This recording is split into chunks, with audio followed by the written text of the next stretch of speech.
خطبے کے ساتھ کبھی کبھی کچھ ویڈیوز اتنی اسٹرانگ ہوتی ہیں، اتنا اسٹرانگ میسج ہوتا ہے کہ ان کے سامنے بات کرنا شاید اس کی کوئی اہمیت نہیں ہوتی، اس لیے آج ویڈیو پہلے اور بات بعد. یہی پرابلم ہے کڑا نہ پٹ کے آؤ جی اتنے پنجابی نہ بولو جی.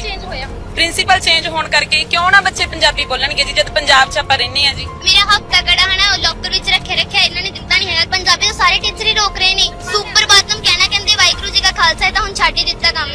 ਇਹ ਸਾਨੂੰ ਪੰਜਾਬੀ ਬੋਲਣ ਤੋਂ ਵੀ ਰੋਕ ਰਹੇ ਨੇ. ਮਤਲਬ ਧਮਕੀ ਦਿੰਦੇ ਆ ਵੀ ਕੁਝ ਵੀ ਕਰੋਗੇ ਰਾਸ਼ਟਰੀਗਤ ਕਿੱਥੇ ਜਾਓਗੇ, ਸਕੂਲ ਚ ਕੱਢੇ ਜਾਓਗੇ. ਸਾਡੇ ਜਿਹੜੇ ਆਪਦੇ ਪੰਜਾਬੀ ਮੁੰਡੇ ਪੜਾਉਂਦੇ ਟੀਪੀ ਤੇ 10 ਸਾਲ ਦੇ ਉਹਨਾਂ ਨੂੰ ਵੀ ਚੱਕ ਕੇ ਇਹਨਾਂ ਨੇ ਕੱਢਤਾ. ਸਾਨੂੰ ਪੰਜਾਬੀ ਨਹੀਂ ਬੋਲਦੇ ਤੇ ਜੇ ਅਸੀਂ ਬੋਲਦੇ ਤਾਂ ਸਾਨੂੰ ਪੁੱਠਾ ਬੋਲਦੇ. ਸਕੂਲ ਦੇ ਵਿੱਚ ਲੁਕੋ ਲੁਕੋ ਕੇ ਰੱਖਦਾ ਕੜਾ ਵੀ ਕਿਤੇ ਕੋਈ ਟੀਚਰ ਫੜ ਨਾ ਲਵੇ ਆ ਕੇ ਕੜਾ. ਸਾਨੂੰ ਪਾਉਣ ਹੀ ਨਹੀਂ ਦਿੰਦੇ ਸਰ ਕੜਾ. ਇਹ 2 ਮਹੀਨੇ ਤੋਂ ਹੋ ਰਿਹਾ ਜੀ ਬੱਚੇ 8ਵੀਂ ਚ ਬਾਅਦ ਬੱਚਾ ਪੜਦਾ ਮੇਰਾ. ਇਹਨਾਂ ਨੇ ਇੱਕ ਪੈਨ ਲੈਣਾ ਉਹ ਵੀ ਆਪਣੇ 50 ਰੁਪਏ ਦਾ ਲਾਇਆ ਜਾਂਦਾ, ਬਾਹਰੋਂ ਨਹੀਂ ਖਰੀਦਣ ਦਿੰਦੇ, ਉਹ ਵੀ ਕਹਿੰਦੇ ਅੰਦਰੋਂ ਲਓ. ਠੀਕ ਹੈ ਪੰਜਾਬੀ ਇਹਨਾਂ ਨੇ ਕੜਾ ਲਾਇਆ ਜੀ, ਆ ਗੁੜੀਆ ਦੇ ਪਾਇਆ ਜੀ ਉੜੇ ਐੜੇ ਵਾਲਾ, ਸਾਡੇ ਬੇਟੇ ਨੇ ਵੀ ਪਾਇਆ ਸੀ, ਇਹਨਾਂ ਨੇ ਲਵਾਇਆ ਜੀ ਸਕੂਲ ਵਾਲਿਆਂ ਨੇ. ਕਹਿੰਦੇ 100 ਰੁਪਿਆ ਫਾਈਨ ਕਰਾਂਗੇ ਜੀ ਜੇ ਕੜਾ ਪਾ ਕੇ ਆਉਂਗੇ. ਪੰਜਾਬੀ ਨਹੀਂ ਬੋਲਣ ਦਿੰਦੇ ਪੰਜਾਬੀ ਨਹੀਂ ਬੋਲਣ ਦਿੰਦੇ. ਤੇ ਕੜੇ ਬਾਰੇ ਗੱਲ ਕੀਤੀ ਸੀ ਗੱਲ, ਤੇ ਕੜੇ ਬਾਰੇ 2-3 ਮੈਡਮਾਂ ਨੇ ਬਹੁਤ ਬੋਲਿਆ, ਕਹਿੰਦੇ ਅਸੀਂ ਕਿੱਥੋਂ ਕੜੇ ਰਖਾਉਣੇ. आज से 4 साल पहले मैंने अपने सिख दोस्तों से एक दरख्वास्त की थी अपने एक प्रोग्राम के जरिए से कि आपकी जो शिनाख्त है, आपका जो मजहबी और रिलीजियस जो सिंबल्स हैं, ये खतरे में. क्योंकि मुझे एक प्रोफेसर साहब जो कि हिंदू थे, उनसे मेरी मुलाकात हुई और बड़ी डिटेल में डिस्कशन हुई इस टॉपिक के ऊपर. तो उन्होंने मुझे कहा कि सिखों को खत्म करना हमारे लिए कोई मसला है ही नहीं.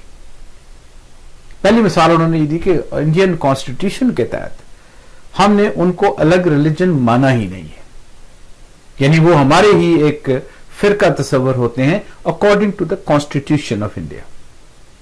हकीकत में नहीं, एक अलग मजहब है, उसका पूरी एक किताब है, अपना एक सारा सिस्टम है. मगर उनको इस बात से कोई फिक्र नहीं है.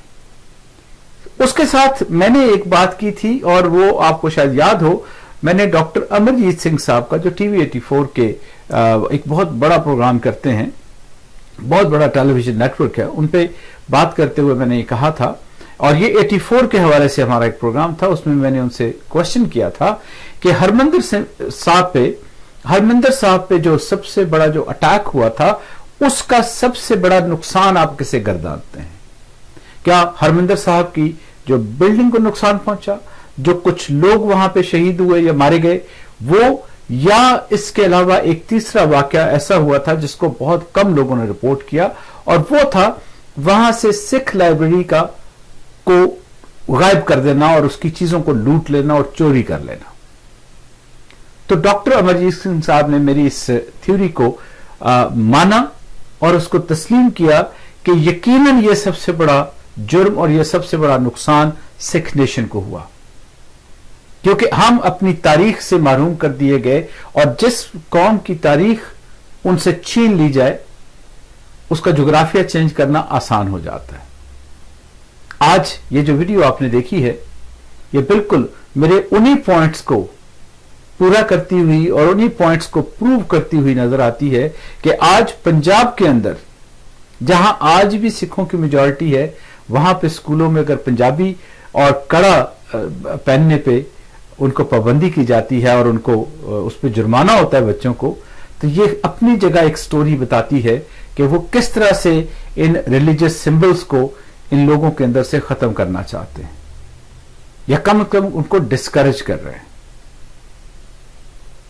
ये बात इंडिया के मुसलमानों को भी समझनी होगी कि जिस तरीके से वो आपको खत्म कर रहे हैं, जहां आप अपनी मस्जिद को, अपनी कुरान को, अपनी नमाज को एहतराम नहीं दिला सकते, वहां आपकी आइंदा आने वाली नस्लें इन चीजों पे क्या फख्र कर सकेंगी? ये बहुत बड़ा सवाल है इंडिया की माइनॉरिटीज के हवाले से. अपना और अपने दोस्तों का बहुत ख्याल रखिएगा. आपसे मुलाकात होगी फिर.